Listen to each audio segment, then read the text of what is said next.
Тенденцијата на се помала искористеност на земјоделското земјиште во Кочанската котлина според носечките параметри продолжува и во оваа производствена сезона.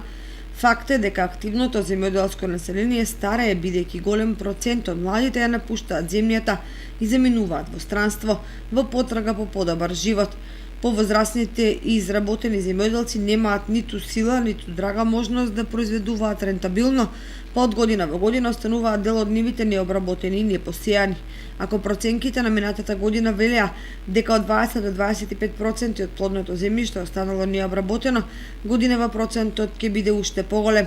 Само покрај обиколницата може да се видат големи површини необработени, а ако се навлезе уште подлабоко во полињата, ситуацијата е повеќе од загрижувачка. Земјоделци во паника велат дека нема што да прават со имотот, бидејќи синовите и ќерките им се во странство, а тие самите не се во состојба да обработуваат под 30 до 40 декари ниви со разни култури. Поединци дури се одлучуваат да ги продадат, меѓутоа нема заинтересирани купувачи, а и цените се далеку под реалните вредности. Штетите од ваквите тенденции се повеќе кратни, бидејќи освен што се намалува производството на храна, се запустуваат нивите и се деградираат цели полиња.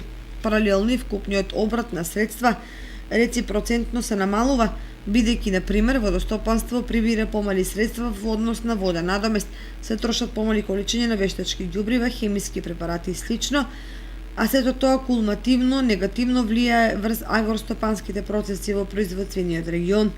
Колку земјоделието стана неатрактивно во наши услови на стопанисување, зборува податокот дека голем број повозрасни сопственици ги даваат нивите да ги работат други земјоделци без каков и да е надомест, само колку да се обработуваат и пак нема заинтересирани. Дали тоа значи дека земјоделието во регионот го очекува комплексна, тешка и драматична транзиција?